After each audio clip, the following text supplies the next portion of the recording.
Selamat pagi, shalom untuk kita semua. Shalom.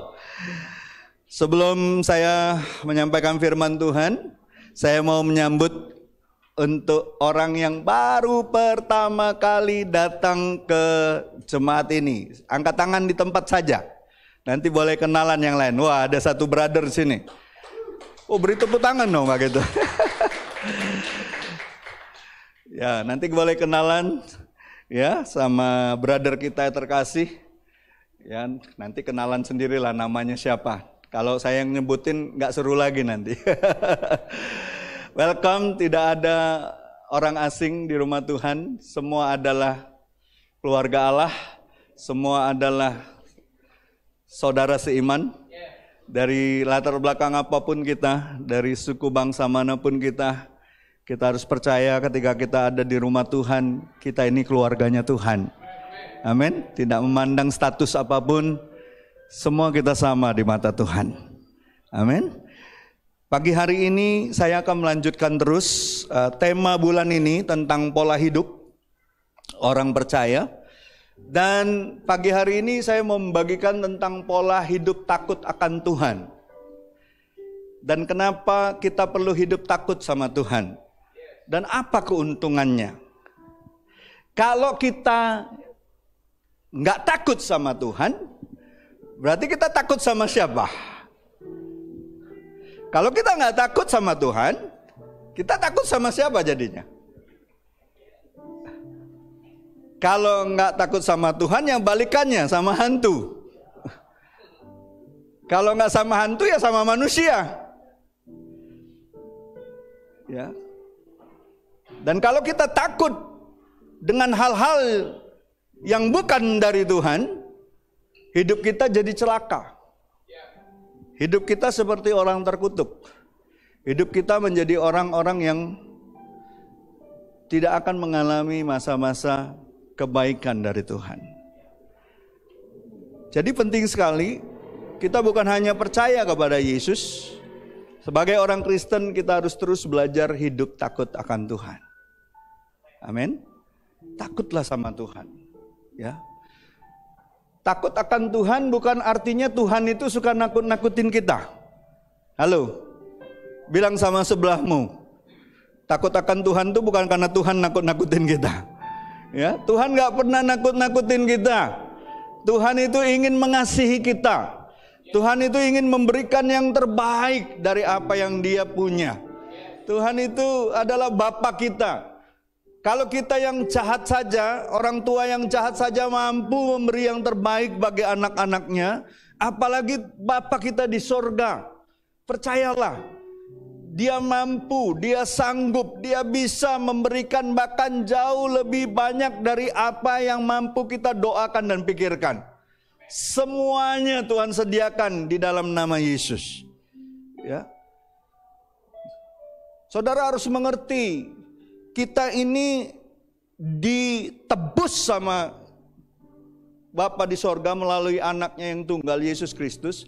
Bukan hanya untuk masuk sorga.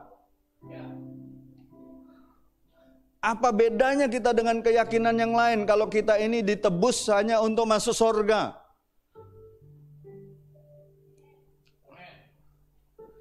Kita ini ditebus untuk kembali memiliki apa yang menjadi tujuan Allah.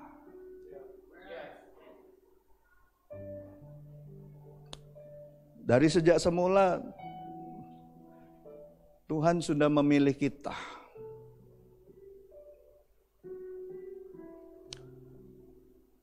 Banyak orang masih bingung antara dia dipanggil atau dipilih. Menurut saudara, kita semua ini dipanggil atau dipilih? Yang mana lebih dulu? Dipilih. Ya, kita sudah dipilih dari awal. Tuhan ciptakan kita untuk menjadi umat makhluk ciptaannya yang paling sempurna. Untuk memiliki hubungan yang khusus dengan penciptanya. Betul tidak? Dari awal. Tapi setelah manusia jatuh dalam dosa, barulah Tuhan kembali menebus kita dan memanggil kita. Betul kan? Dari sejak awal kan waktu Adam dan Hawa jatuh, Tuhan panggil toh. Adam, Adam, di manakah engkau? Tapi kita harus mengerti, pada mulanya kita ini dipilih.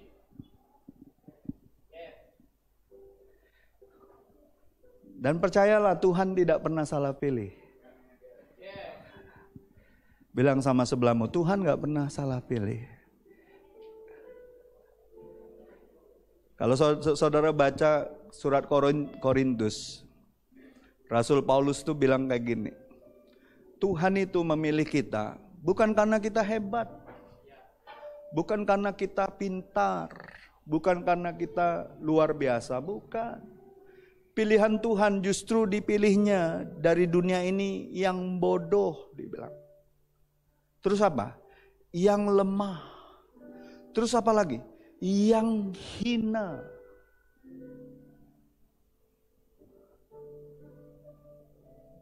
Kalau kita mengerti ini saja, kita nggak akan pernah jadi orang-orang yang menyombongkan diri. Kita nggak akan pernah menjadi orang-orang yang menghakimi orang lain. Semakin kita bertumbuh di dalam Tuhan, semakin dewasa di dalam Tuhan, kesadaran bahwa kita ini dipilih Tuhan dari dunia ini adalah orang-orang yang bodoh, orang-orang yang lemah, orang-orang yang hina.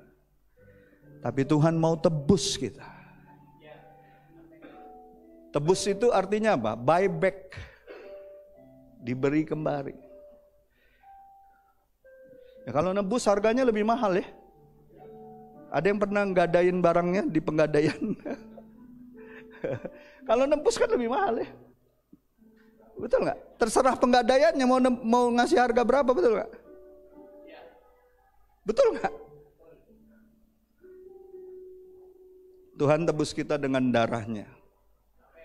Bukan dengan emas, bukan dengan perak, tapi dengan darahnya, dengan nyawanya. Berarti kalau kau memandang saudaramu yang paling hina ini, dan dia sudah di dalam Tuhan, kau harus memandang dia seharga dengan Yesus. Tapi kalau kau memandang orang lain, kau anggap enteng, kau anggap miskin, kau anggap bodoh, kau sedang menghina apa yang Tuhan sudah lakukan terhadap orang itu.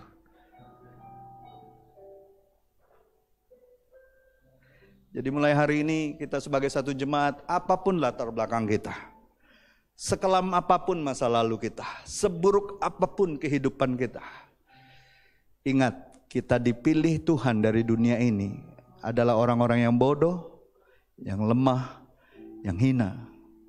Untuk apa? Untuk dipakai oleh Tuhan. Coba lihat orang kiri kananmu, tanya dia, kau percayakah kau akan dipakai Tuhan? Percaya nggak? Lihat wajahnya, percaya nggak dia? Oh, dia sudah dipilih. Halo, dipilih, ditebus. Amin.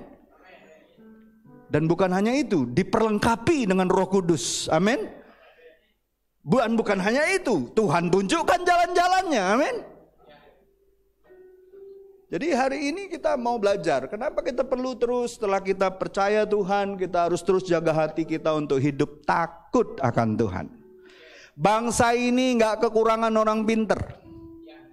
Bangsa ini nggak kekurangan orang-orang yang cakap dalam pekerjaannya. Tapi kenapa di bangsa ini masih banyak terjadi hal-hal yang tidak baik? Korupsi di mana-mana, ya, kolusi di mana-mana. Orang-orang yang berpikiran jahat di mana-mana walaupun dia pintar. Kenapa? Karena tidak lagi takut sama Tuhan. Ya, ada orang bilang, kenapa Israel jadi negara yang hebat katanya? Oh, karena dia ada yang ditakutinya. Negara-negara sekitarnya tiap hari ganggu dia, betul nggak? Dan dia takut kalau dia bodoh, kalau dia nggak kuat, kalau dia nggak punya kemampuan, habis dia.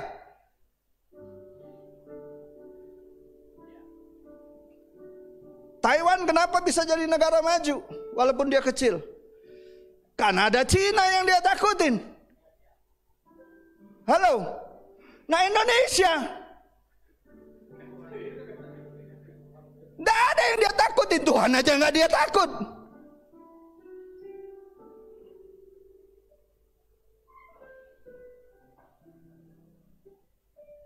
Indonesia ini terlalu nyaman, saudaraku.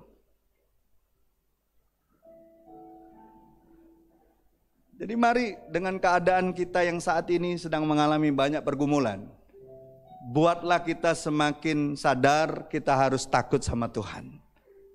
Amin. Karena kemungkinan kita untuk menjadi bodoh, lemah, dan berdosa kembali, itu kemungkinannya sangat besar. Jangankan kita orang yang biasa, orang yang sudah capai kedudukan yang tinggi di bangsa ini pun bisa jatuh. Halo? Jadi Bapak Ibu, saudara-saudariku, kita harus mengerti ini. Hari ini kita akan membuka kitab Mazmur. Mazmur 112 ayat 1 sampai 10. Saya akan baca ayat ganjil, saudara baca ayat genap. Ayat 10 kita baca sama-sama. Dikatakan bahagia orang benar. Siapa yang percaya di ruangan ini saudara orang benar? Oh, enggak semua percaya. Sekali lagi saya tanya, siapa yang betul-betul percaya bahwa engkau adalah orang benarnya Tuhan? Bukan karena kebenaranmu, tapi karena Yesus sudah membenarkan engkau. Yesus sudah menebus engkau dengan darahnya dan firman-Nya ada setiap hari untukmu. Ada amin, saudaraku. Nah, kalau kau sadar kau adalah orang benar, seharusnya kau adalah orang-orang yang paling bahagia. Ya. Bahagia orang benar. Haleluya. Berbahagialah orang yang takut akan Tuhan. Lihat lanjutannya apa? Yang sangat suka, katakan sangat suka. Sangat suka kepada segala perintahnya. Lanjut, saudara yang baca.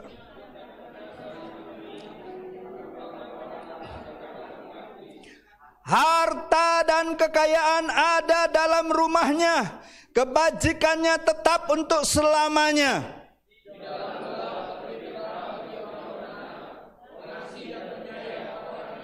Mujur orang yang menaruh belas kasihan dan yang memberi pinjaman, yang melakukan urusannya dengan sewajarnya.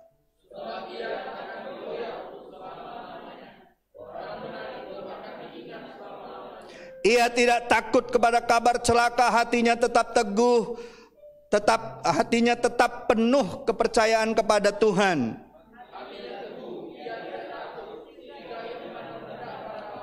Ia membagi-bagikan, ia memberikan kepada orang miskin. Kebajikannya tetap untuk selama-lamanya, tanduknya meninggi dalam kemuliaan. Orang fasik melihatnya lalu sakit hati. Ia menggetakkan giginya lalu hancur. Keinginan orang fasik akan menuju kebinasaan. Jadi Bapak Ibu, dari pembacaan pasal 12 ini ayat 1 sampai 10 diawali dengan berbahagialah orang yang takut akan Tuhan.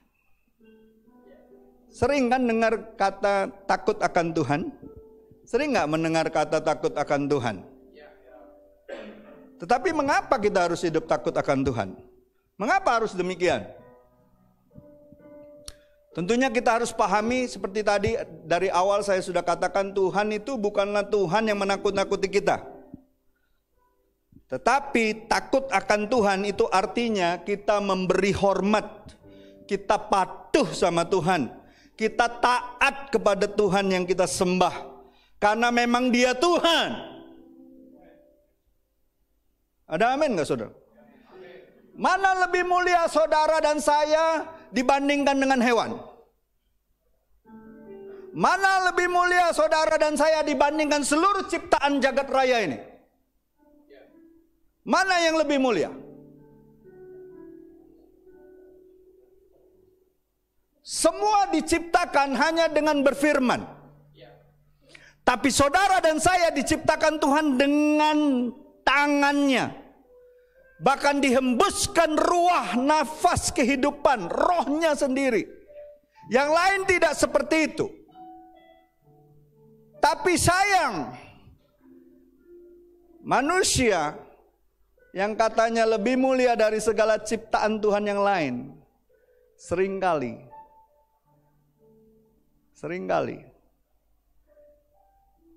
tidak patuh sama Tuhan. Masih ingat gak cerita tentang Yunus dimakan ikan besar? Bukan ikan paus ya, ikan besar. Kalau saya bisa tambahkan ikan mulut besar. Ya gak mungkin, kalau ikan besar mulutnya kecil gak mungkin negok Yunus, betul gak? Yang pasti mulutnya juga besar ya. Ingat nggak di Yunus 2 itu di ayat 10 waktu Tuhan dikatakan waktu Tuhan berfirman, ikan besar itu memuntahkan Yunus. Cak manolah cara iwak itu ngerti. Kan dibilang Allah berfirman. Pakai apa Allah berfirman sama dia? Suara? Bunyi? Siulan? Itu gak penting caranya. Tapi yang penting iwak itu nurut.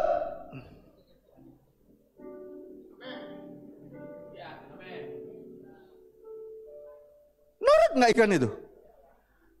Cak manolah caranya dia ngerti. Nah ini Tuhan tiap hari ingin berbicara sama kita melalui firman-Nya. Seringkali kita nggak nurut. Lebih-lebih lagi kita nggak ngerti. Cak manolah caranya seluruh hewan-hewan bisa disuruh Tuhan datang ke baitnya Nuh, ke bahteranya Nuh. Gimana caranya? Gimana caranya keledai Nabi Bileam bisa mengerti maksud Tuhan ketika dia lihat malaikat Tuhan itu? Dan dia ngomong.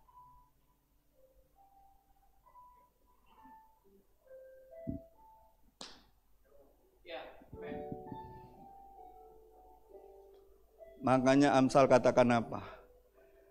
Sekali-sekali belajarlah dari semut.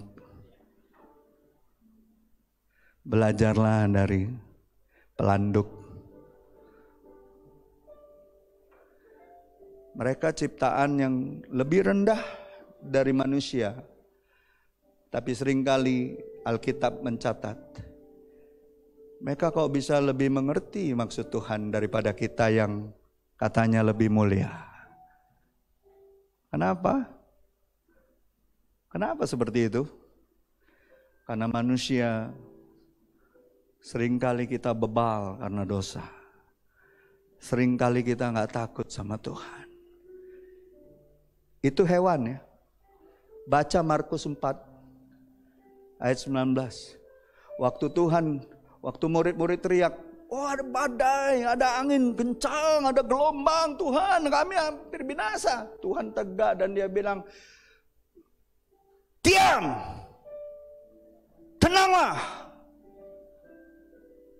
Alam ini ngerti perkataan Tuhan.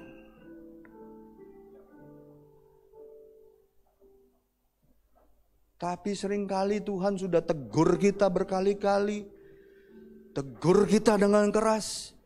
Nggak ngerti-ngerti. Coba bilang sama sebelahmu.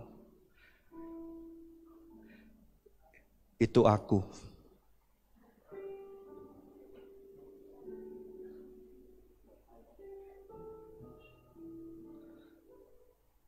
Kalau kita sadar akan hal ini ya, kita harusnya sadar, takut akan Tuhan, Amsal katakan adalah permulaan dari hikmat. Amin. Ada amin? Siapa yang mau percaya ke depan ini kalau kita hidup takut akan Tuhan jemaat ini, saudara akan bisa mendengar Tuhan berbicara, mengerti maksud Tuhan, dan mengerjakan persis seperti yang Tuhan mau. Amin? Ada amin? Mau? Saya terusin, kalau nggak mau saya nggak terusin. Selesai saya khotbah. Saya terusin ya.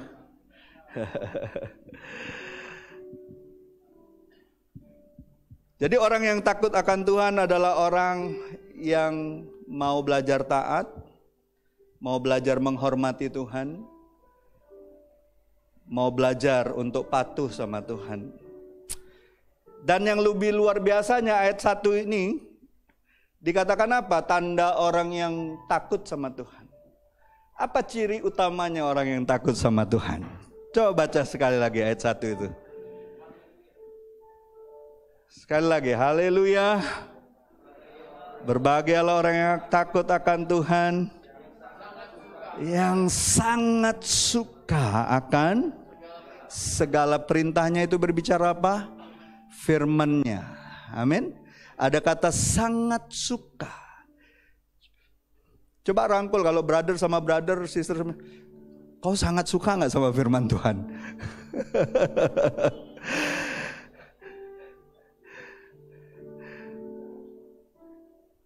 Kalau anak muda sering tanya, kamu suka baca firman gak?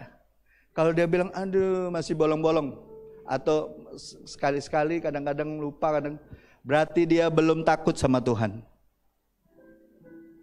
Orang yang takut sama Tuhan, Alkitab jelas sekali mengatakan orang itu sangat suka sama perintahnya.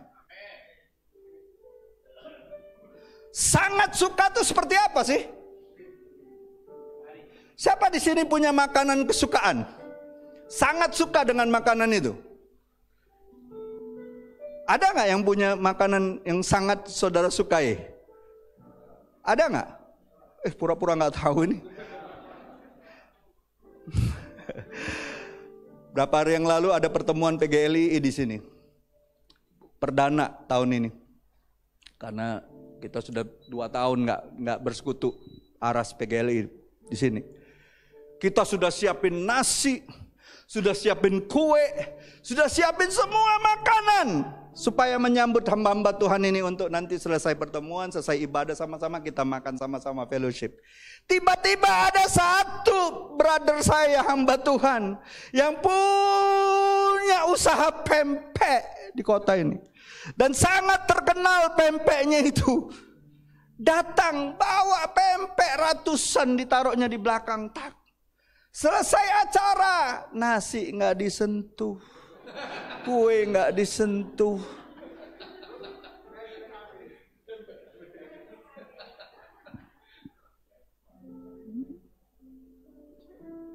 Kerobongnya pempek kalau. Saya bilang sama dia, Bang, abang nih penyayonian sama aku. Capek-capek uang rumah nyiapin makanan, nyiapin ini. Yang dimakan pempek. Ternyata memang orang Palembang tuh apa saja disediain, kalau ada pempek itulah yang paling sangat mereka sukai. Artinya apa? Kalau sangat suka, artinya gini, apapun urusan yang lain, saudara nggak pusing dengan itu, saudara hanya tertuju kepada itu.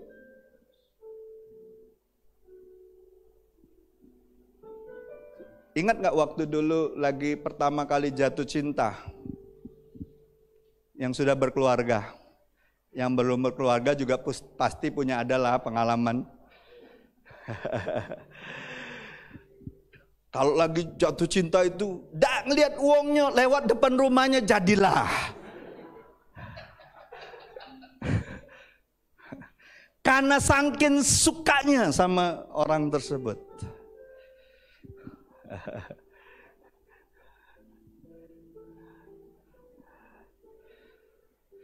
Saudara nangkep maksud saya di sini? Mau belajar takut sama Tuhan? Cirinya cuma satu. Ini yang harusnya terjadi sama kita. Kita sangat suka dengan firman Tuhan. Kita sangat suka dengan perintahnya. Ingat, firman itu ada janji, ada perintah. Jangan cuma sangat suka sama janjinya. Alkitab jelas sekali menulis, suka dulu perintahnya. Janji Tuhan itu nggak akan pernah meleset dari hidupmu.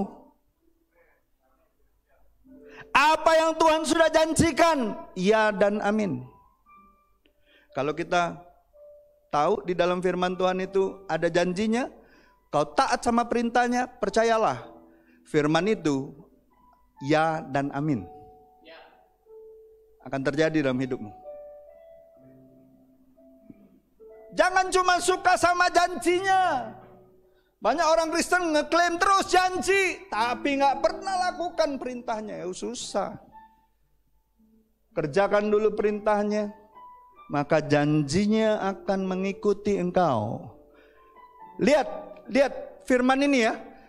Mazmur 112 ini kan 10 ayatnya ya. Dimulai dengan apa? Sangat suka akan perintahnya. Baru ada janji-janjinya di situ.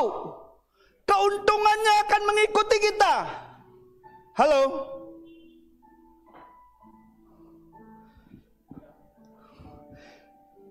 Apa saja yang kita akan dapatkan waktu kita hidup takut sama Tuhan? Nats firman Tuhan ini tunjukkan kita akan dapat berkat, pemulihan, kelimpahan yang daripada Tuhan. Ingat, berkat, pemulihan dan kelimpahan jangan dihubungkan dengan materi. Jangan dihubungkan dengan materi dulu.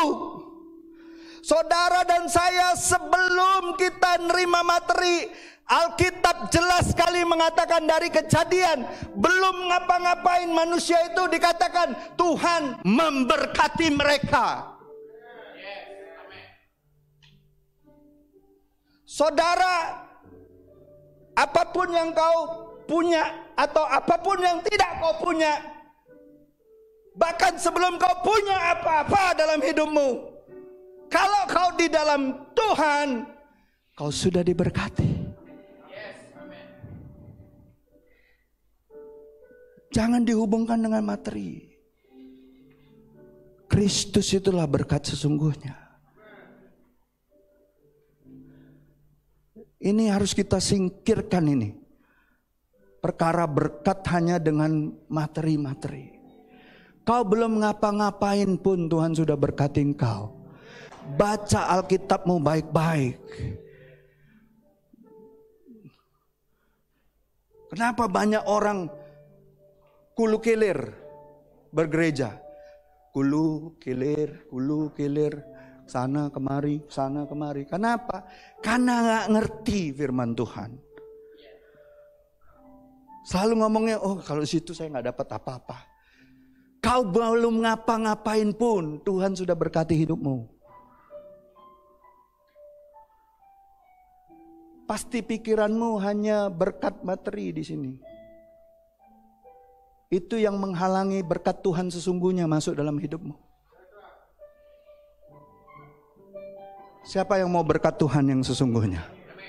Kejar sumbernya. Jangan kejar berkatnya. Kejar apa yang Tuhan perintahkan.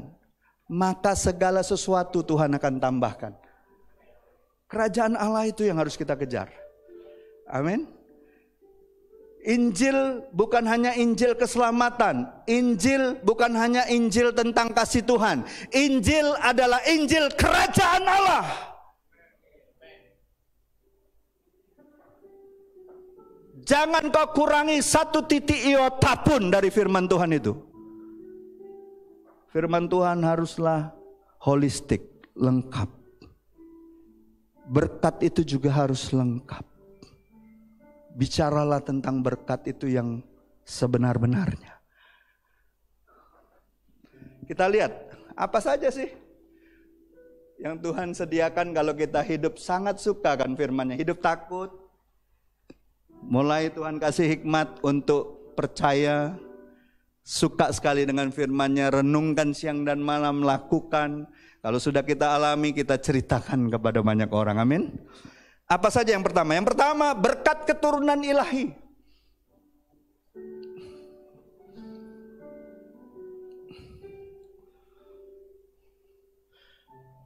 Orang yang hidup takut akan Tuhan, percayalah, dia akan dapat keturunan ilahi. Bukan hanya secara jasmani, tapi juga rohani. Amin. Anak itu bukan hanya anak jasmani. Halo. Orang yang kita bawa kepada Kristus dan kita muridkan, itu juga anak kita. Ada amin, saudaraku. Percayalah, kalau orang hidup, orang yang tidak mengenal Tuhan, banyak orang yang tidak mengenal Tuhan yang mempunyai keturunan, betul nggak? Betul tidak? Oh iya, kalau orang yang punya keyakinan yang lain, anaknya banyak. Karena istrinya juga banyak. Kalau kita kan cuma satu. Ada yang sini suami-suami berpikiran mau punya lebih dari satu. Saya baptis ulang, saudara.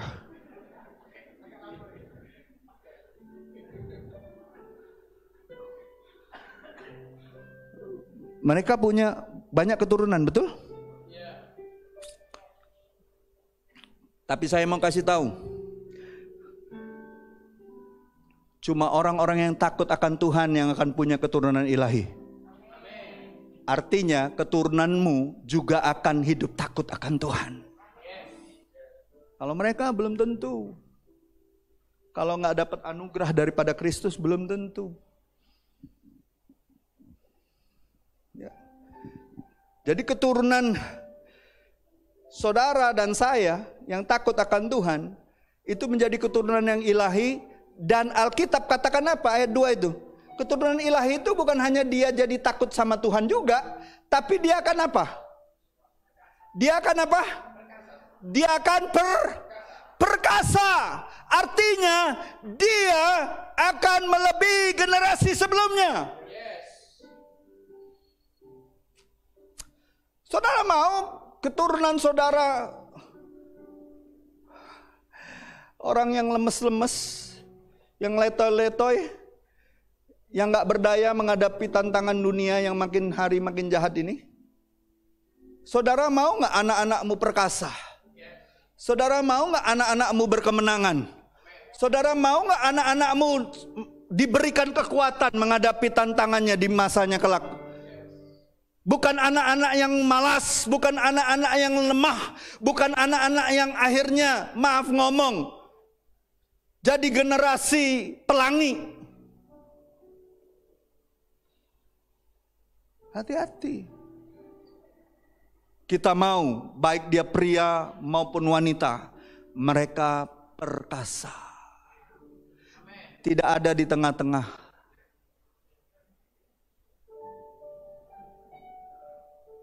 Tidak ada separuh pria, separuh wanita, nggak ada. Kalau dia laki-laki, dia laki-laki. Dia perkasa. Kalau dia wanita bijak. Dan dia perkasa. Ada amin? Saudara akan menjadi orang-orang yang sangat terpukul. Kalau kau saudara sudah berkeluarga, kau akan sangat terpukul kelak. Kalau kau enggak menjadi orang yang takut akan Tuhan. Kenapa? Yang pertama, anakmu enggak akan perkasa. Masalah akan terus merundung mereka. Hal-hal dari dunia akan terus menghimpit mereka. Tapi kalau kau belajar hidup takut akan Tuhan, hikmat Tuhan ada dalam hidupmu, hikmat Tuhan melimpah dalam hidupmu, kau akan mengajarkan hal yang kau dapat dari Tuhan. Kau bukan hanya memberikan ilmu pengetahuan kepada anakmu, kau bukan hanya menyekolahkan mereka ke sekolah yang bagus, tapi kau mau warisi roh takut akan Tuhan sama anak-anakmu. Kau mengimpartasikan kehidupan keintimanmu bersama dengan Tuhan.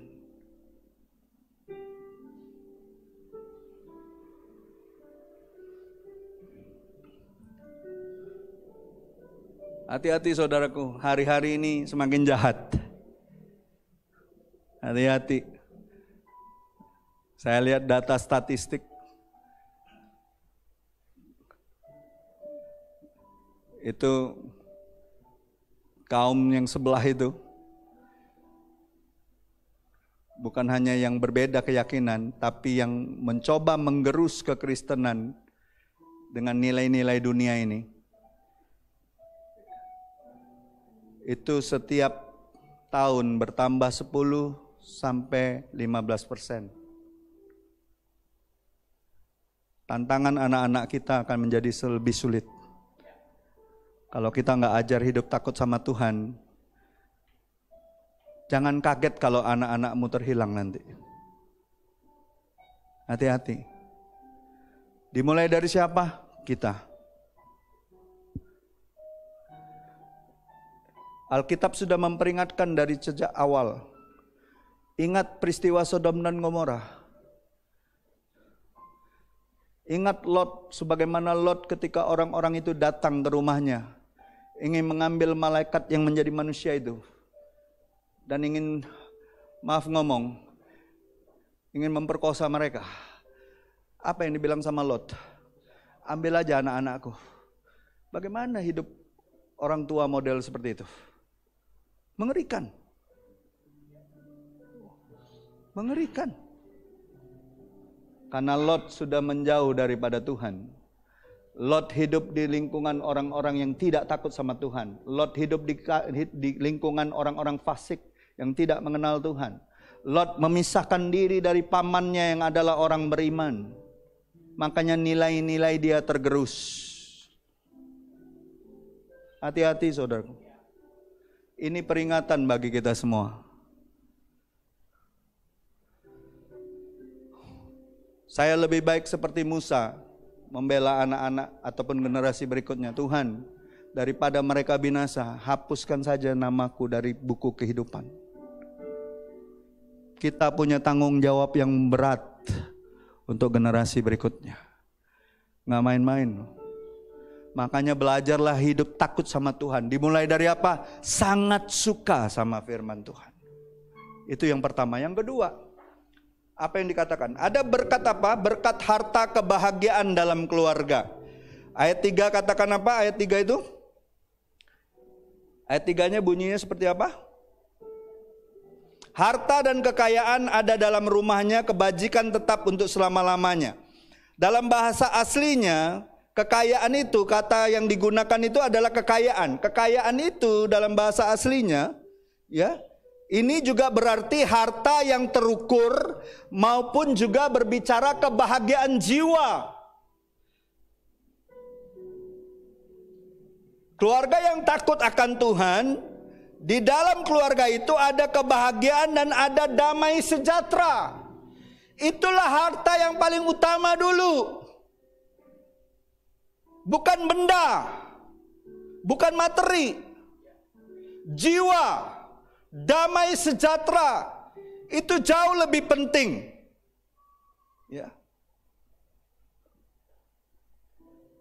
Ya, kita orang yang takut akan Tuhan sama dengan orang-orang yang tinggal di dunia ini, masih tetap harus menghadapi namanya kesulitan, betul?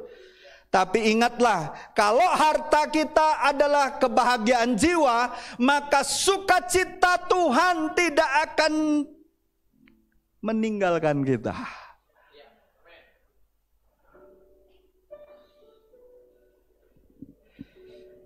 Lalu yang ketiga apa berkatnya? Ayat 4 itu. Di dalam gelap terbit terang bagi orang benar. Saya nggak tahu ya, Ibu Kartini itu ngambilnya dari sini gue rasa. Habis gelap terbitlah terang. Dibilang di dalam gelap terbit terang bagi orang benar, pengasih dan penyayang orang yang adil. Artinya Tuhan tidak pernah meninggalkan orang-orang yang takut akan namanya. Tuhan tidak akan pernah meninggalkan anak-anaknya di dalam kesulitan tanpa jalan keluar. Itu artinya. Kan jelas sekali dibilang, di dalam gelap terbit terang bagi orang yang adil. Ya, artinya gini. Hikmat, kasih setia Tuhan, kasih sayang Tuhan akan selalu menyertai orang-orang yang takut akan namanya. Tidak akan pernah ada keadaan di dalam kehidupan orang-orang yang takut akan Tuhan yang benar-benar gelap. Enggak ada keadaan yang benar-benar gelap. Karena apa? Jelas sekali ayat ini mengatakan di dalam gelap terbit terang Tuhan. Jadi orang yang bersandar penuh sama Tuhan, yang bersandar penuh sama firman-Nya, nggak ada di dalam kehidupan orang tersebut yang benar-benar gelap tuh nggak ada. Karena Alkitab jelas sekali mengatakan terbit. Di dalam gelap terbit terang loh. Wah, saudara nggak bergairah dengar ini ya? Oh, saya bergairah sekali dengar ini. Ya. Siapa yang di sini merasa hidupmu sedang mengalami masa-masa paling gelap? Saya mau kasih tahu, sebenarnya nggak benar-benar gelap sih kalau lu takut sama Tuhan. Karena apa? Alkitab jelas sekali mengatakan, firman-Mu itu adalah terang bagi jalanku dan pelita bagi kakiku. Berarti ada nggak sebenarnya keadaan yang benar-benar gelap dalam hidup orang percaya? Nggak ada. Seringkali kalau ngomong sama saya orang-orang kalau lagi konseling, aduh pastor hidup aku nih gelap nih pastor. Saya udah tahu kalau dia ngomong kayak gitu berarti dia belum belajar hidup takut sama Tuhan. Firman Tuhan belum sungguh-sungguh jadi terang bagi jalannya dan pelita bagi kakinya. Dia belum sadar itu. Bagian kita menyadarkan itu. Nggak perlu dimarah-marahin, nggak perlu ditegur, oh kamu tuh banyak dosa kau nih. Jangan. Bawa dia untuk mengerti bahwa Tuhan sangat mengasihi dia. Dan Tuhan rindu selalu memberi jalan keluar. Ya. Jadi kalau keadaan menghimpit, jalan terasa tertutup, depan kiri kanan, belakang tertutup, depan tertutup, kiri kanan tertutup, lihat ke atas sajalah. Ada Tuhan dan ada sorga di atas, dan Tuhan selalu akan memberikan jalan keluar. Amin. Yang keempat, berkat apa? Kita lihat ayat 5. Mujur orang yang menaruh belas kasihan dan memberi pinjaman yang melakukan urusannya dengan sewajarnya. Ayat 9. Ia membagi-bagikan, ia memberikan kepada orang miskin, kebajikannya tetap untuk selama-lamanya, tanduknya meninggi dalam kemuliaan. Yang keempat, berkat orang hidup takut akan Tuhan itu, berkatnya itu berkat kemujuran dan keberuntungan. Siapa yang mau kemujuran dan keberuntungan? Orang bodoh kalah dengan orang pintar kalah dengan orang calak kalah dengan orang mujur. Tambah lagi beruntung. Ada baca dengalannya. Di Palembang ini kan terkenalnya kan wong calak kan. Calaknya kau nih. Biarlah mereka calak, biarlah mereka mau curang. Aku orang yang mujur dan aku orang yang beruntung di dalam Tuhan. Kenapa saya berani katakan itu? Lihat, dunia mengaitkan kemujuran dan keberuntungan dengan hal-hal gaib, dengan hal-hal yang gak masuk akal. Seperti apa? Angka. Kalau ketemu angka berapa? Laki. Hoki. Angka 7 hoki, angka 8 hoki, angka 4 mati itu. 13 sial itu 13. Dihubung-hubungkan dengan angka, Dengan apa lagi? Hari. Oh, kalau Jumat Kliwon, nah jangan.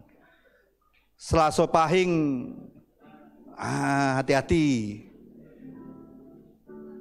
Pokoknya pastor kalau jangan Selasa sama malam Jumat. Bahasanya agak horor. Apa itu ngomongan kayak gitu? Dihubungkan dengan hari, dihubungkan dengan angka, dihubungkan dengan Feng Shui. Siapa yang tahu arti Feng Shui?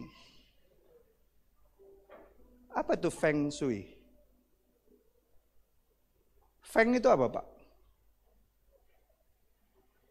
Nah, nggak ngerti lagi Pak bahasa Mandarin. Pak Aming, Feng apa? Apa? Ada yang tahu nggak di sini? Feng Shui itu selalu berhubungan dengan apa? Angin dan air. Siapa rajanya angin dan air?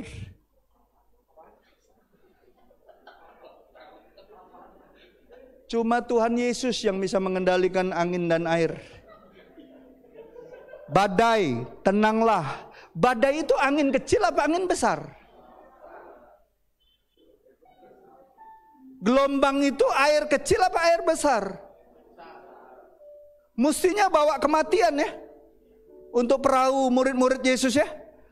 Tapi waktu Yesus bilang, badai, gelombang, diamlah. Diam Pak.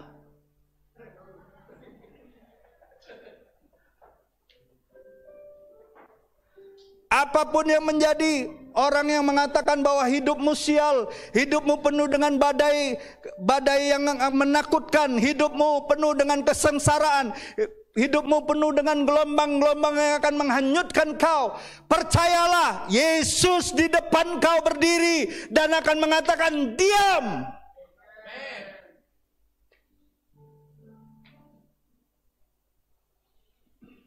Hidup kita nggak tergantung dengan hal-hal seperti itu. Kemujuran kita bukan tergantung dengan angka, dengan hari, dengan feng shui, dengan ramalan, dengan apapun itu. Apalagi anak-anak muda. Kalau lihat majalah, jangan lihat horoskop. Wow, Pisces. Oh, musim kering mati kau. Tidak ada ceritanya itu. Nah, kau lahir tahun 71 ya. Babi kau nih. Ngajar. Tidak baca deket sama yang ulo-ulo. Apa yang nago-nago. Tidak baca. Tidak ada ceritanya. Kita ini anak Tuhan. Anak raja dari segala raja. Sifatmu nggak seperti monyet, walaupun siomu monyet.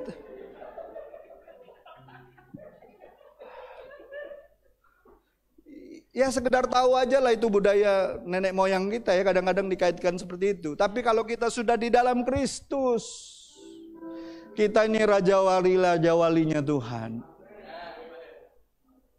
Terlebih lagi kita ini sahabat-sahabatnya Tuhan. Kemujuran kita, keberuntungan kita bukan berdasarkan itu. Berkat Tuhanlah yang menjadikan kita kaya. Susah payah tidak akan menambahinya. Dan kalau kita tahu kita ini hidupnya mujur, hidupnya beruntung, anak Kristus. Ayat 9 dikatakan apa? Kita ini jadi orang yang suka memberi. Suka membagi-bagi. Saya bersyukur saudara-saudariku terkasih di jemaat ini.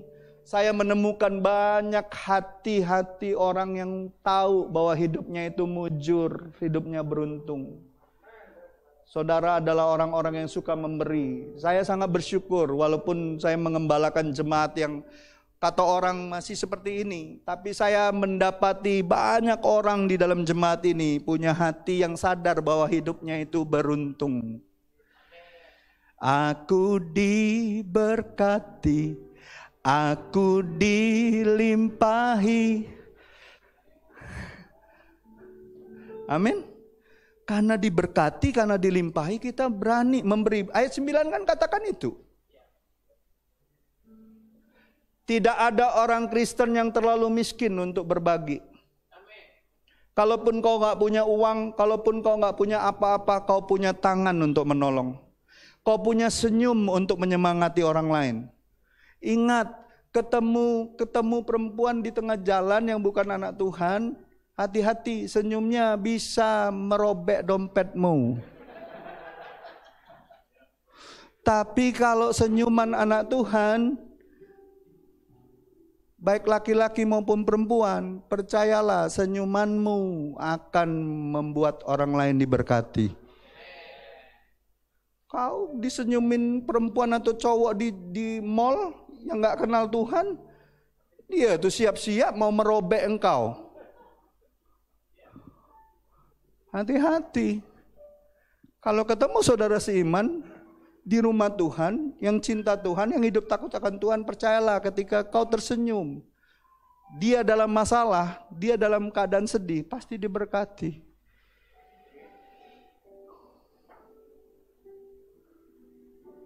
Bilang sama sebelahmu, tiap kali aku melihat kau tersenyum, aku bersuka cita.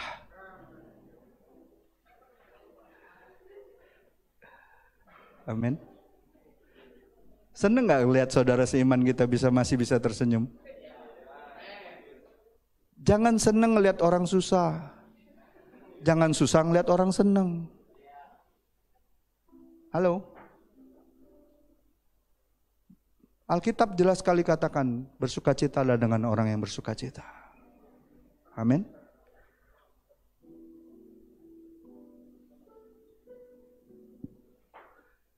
Yang kelima, berkat kekuatan. Orang yang takut akan Tuhan bukanlah pecundang yang takut. Ayat 6 dan 7 dikatakan apa? Sebab ia takkan goyah untuk selama-lamanya. Orang benar itu akan diingat selama-lamanya. Ia tidak takut kepada kabar celaka, hatinya tetap penuh kepercayaan kepada Tuhan. Ingat saja cerita-cerita seperti Yusuf, Daniel, Sadrak, Abednego. Mereka orang-orang yang takut sama Tuhan. Mereka gak pernah takut akan apapun di dunia ini. Mereka gak takut walaupun di depan kenyataan mereka harus hidup takut sama Tuhan. Ada hukuman, ada tantangan, ada hal-hal yang akan menjerat mereka. Daniel, Sadrak, Mesak, Abednego di dalam pengelolaan pekerjaan mereka tidak didapati satu titik kesalahan pun. Halo? Cuma di dalam ibadahnya dibilang. Tapi apakah mereka jadi takut setelah tahu akan ada ancaman? Kalau siapapun yang meminta bukan kepada raja akan dihukum masuk ke gua singa. Apakah mereka takut? 3 itu orang itu, anak muda itu takut dimasukkan ke dapur perapian? Tidak takut. Orang yang takut sama Tuhan tidak takut akan tantangan apapun. Yusuf, apakah dia takut waktu dia dimasukkan ke penjara? Enggak takut. Karena apa? Dari awal Tuhan sudah berfirman. Tuhan menyertai Yusuf. Di rumah Potifar Tuhan menyertai Yusuf. Di penjara, sebelum masuk penjara dinyatakan apa? Tuhan menyertai Yusuf. Berkali-kali dikatakan Tuhan menyertai Yusuf. Kalau kau dan saya hidup takut akan Tuhan, Tuhan menyertaimu. Tidak takut dimanapun ditempatkan. Di tempat yang paling hina sekalipun kita tetap jadi berkat.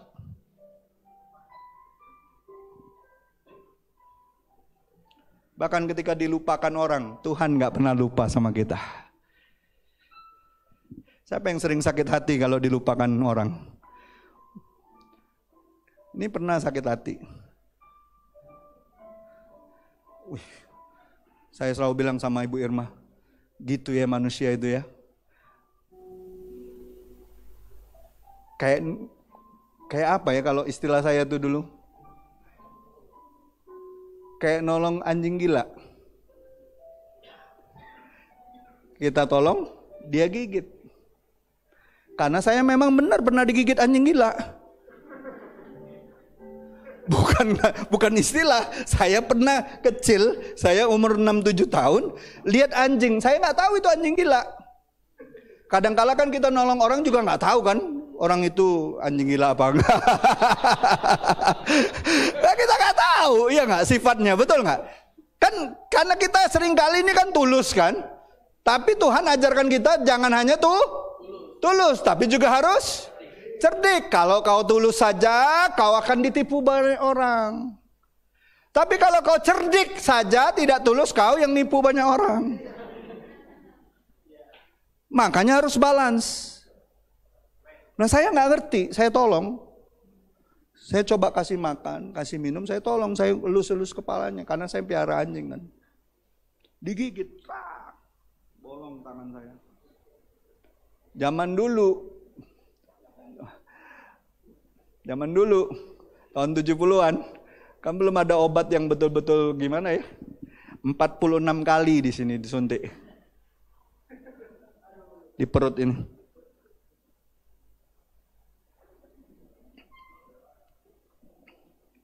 Jero dak miara anjing? Ida, tambah banyak anjing di rumah. Tapi yang waras. Masa udah digigit anjing gila, miara anjing gila lagi. Anjing yang waras. Ingat, walaupun banyak orang bisa melupakan kita. Yusuf kan dilupakan waktu dia nolong, betul? Tapi ingat, Tuhan gak lupa sama kita. Upah itu dari Tuhan. Bilang sama sebelahmu, upahmu dari Tuhan. Uang bisa lupa kebaikanmu, tapi Tuhan gak akan pernah lupa apa yang kau pernah buat. Amin? Gak pernah lupa. Yang keenam, dua lagi saya tutup setelah itu. Yang keenam, berkat ketenangan. Nah, banyak kan orang hari-hari ini gak tenang hidupnya, betul gak? Karena apa? Karena gak belajar hidup takut sama Tuhan. Dimulai dari apa? Senang merenungkan firman Tuhan. Ya kan? Kan banyak lagu tentang ketenangan kan? Hanya dekat Allah saja aku tenang. Daripadanya lah keselamatanku. Yang perempuan. Hanya Dia kota bentengku, aku tidak akan goyah sampai selamanya. Nah, orang yang takut sama Tuhan itu, Tuhan jamin hidupnya tuh ngalamin ketenangan. Ya, ayat 6 dan 7 katakan apa? Ya, ayat 8, sorry. Hatinya teguh, ia tidak takut sehingga ia memandang rendah kepada lawannya. Ya, di tengah-tengah dunia yang sedang menuju kebinasaan, kekerasan semakin merajalela, betul? 2 bulan terakhir kita mendengar kasus tentang kekerasan yang begitu kejam, ya, tak tuntas-tuntas sampai hari ini. Tapi biarlah di dunia yang penuh dengan kekerasan ini Tuhan memberikan kita ketenangan, memberikan kita damai sejahtera. Ya, banyak orang hari-hari ini susah tidur. Saudara tahu nggak? Obat tidur itu cukup mahal loh. Saya punya teman salah satu direksi di salah satu BUMN, bank BUMN di Indonesia. Berapa tahun yang lalu, hampir tiap malam dia telepon saya. Ini teman dari kecil, teman akrab saya. Dan dia bilang, hampir tiap malam dia minum Sanak 10 mg. Saudara tahu kan Sanak itu untuk obat apa? Obat saraf. Saya tahu dia direksi salah satu bank, dan saya tahu dia pegang bagian pengkreditan. Lalu saya bilang sama dia, cuman satu pertanyaan saya sama kamu. Kamu lakukan yang salah nggak? Kamu menyalahkan wewenang kamu nggak? Dia nggak jawab itu. Dia cuman saya bilang kalau itu masalahmu, jalanmu cuman satu. Bertobatlah. Saya nggak akan kasih nasihat yang lain. Bertobatlah. Karena saya tahu dia bisa keluarkan pinjaman itu, pengkreditan di atas 5M. Karena dia direktur. Dan saya dengar dari banyak teman yang mulai usaha tuh selalu cari dia. Nggak bisa tidur. Jabatan tinggi, uang banyak, usaha, dia punya usaha, istrinya juga kepala bank. Di salah satu bank yang lain Tapi apakah hidup bisa tenang? Belum tentu. Percayalah, ketenangan hanya didapat di dalam Kristus. Asalkan ada makanan dan minuman di rumahmu dan kau hidup dengan ucapan syukur dan ketenangan, cukuplah itu. Daripada makan daging sapi tambun tapi dengan pertengkaran, dengan perbantahan. Apa nikmatnya hidup seperti itu?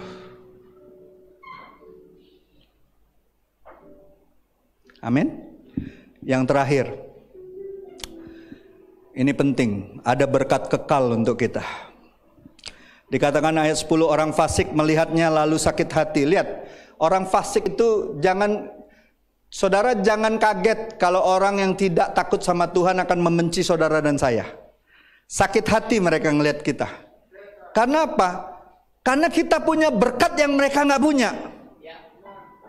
Ukuran mereka selalu materi, ukuran mereka selalu apa dari dunia. Tapi kita punya berkat yang melebihi dari apa yang mereka kejar. Makanya dikatakan apa? Orang fasik melihatnya lalu sakit hati. Ia menggertakkan giginya lalu hancur. Keinginan orang fasik akan menuju selalu saja ujungnya kebinasaan. Ya. Orang yang tidak takut akan Tuhan atau orang fasik, jalannya menuju kebinasaan. Tetapi akhir hidup orang yang takut akan Tuhan adalah kekal untuk selama-lamanya. Saya mau tanya, berkat Abraham yang takut sama Tuhan kekal nggak untuk anak cucunya? Bahkan sampai kita ya, karena Kristus. Amin. Kekal. Siapa yang percaya keputusanmu hari ini untuk hidup takut sama Tuhan akan membawa efek berkat kekal bagi keturunan berikutnya? Iya. Apalagi kalau kau laki-laki. Dosa aja turun sampai 4 turunan. Dosa loh. Dosa bisa turun ke 4 keturunan di bawah.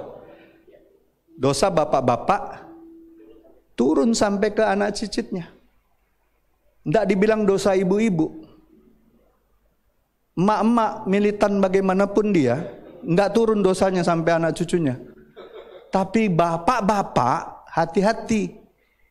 Kau adalah kepala. Kepala dari suami adalah Kristus. Kalau kita main-main dalam hidup ini, nggak hidup takut sama Tuhan, hidup dalam dosa terus, menyembunyikan dosa kita, turun itu sampai 4 keturunan. Kecuali kau bertobat. Kita nggak mau anak kita ngalamin hal-hal yang lebih sulit. Amin. Kita mau anak kita walaupun ngadapin tantangan yang lebih besar dari kita, mereka mengalami berkat Tuhan yang lebih besar. Kita diberkati bukan untuk jadi kaya saja, kita diberkati supaya kita menggenapi apa yang menjadi kehendak Tuhan. Ada amin nggak, saudara? Saudara percaya nggak? Semakin besar berkat Tuhan atas hidupmu, kau semakin punya kapasitas lebih besar untuk menggenapi apa yang menjadi kehendak Allah. Kau bisa melakukan hal-hal yang Tuhan suruh untukmu, karena kau sudah sadar bahwa kau diberkati. Dan berkat kita adalah berkat kehidupan yang kekal. Ada perjanjian berkat. Bukankah kita umat perjanjian? Alkitab saudara, coba lihat Alkitab saudara yang bawa Alkitab itu. Alkitab yang masih buku. Kan 2 bagiannya Alkitab itu kan? perjanjian lama dan perjanjian baru. Artinya apa? Kita ini umat perjanjian.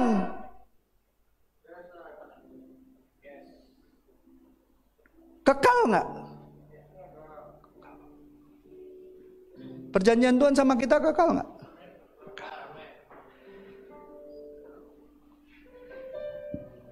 Saya tutup di sini.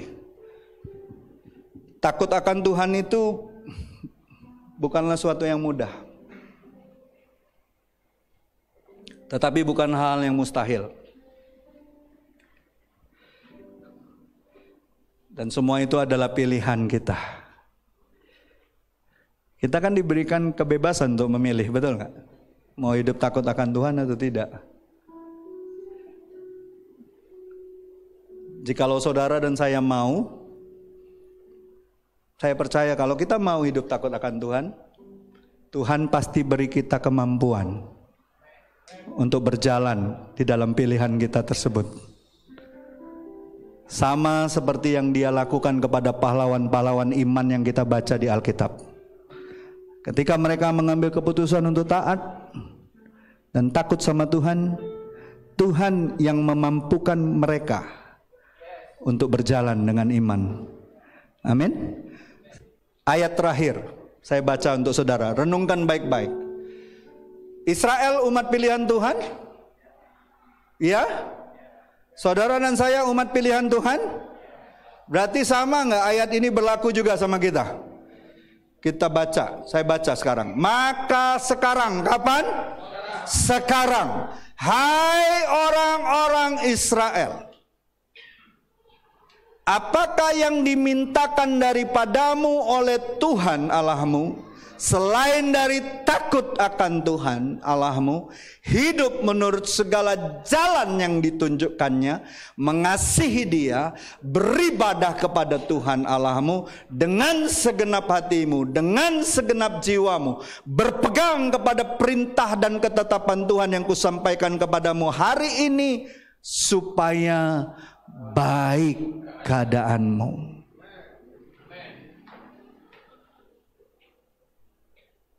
Tapi sayang Israel di perjanjian lama melalaikannya. Kita umat perjanjian baru lebih beruntung. Kita punya Kristus. Kita punya Roh Kudus yang akan mengajarkan kita untuk taat. Amin. Mengajarkan kita untuk takut sama Tuhan. Tutup semua Alkitabnya. Kita akan menyembah Tuhan. Izinkan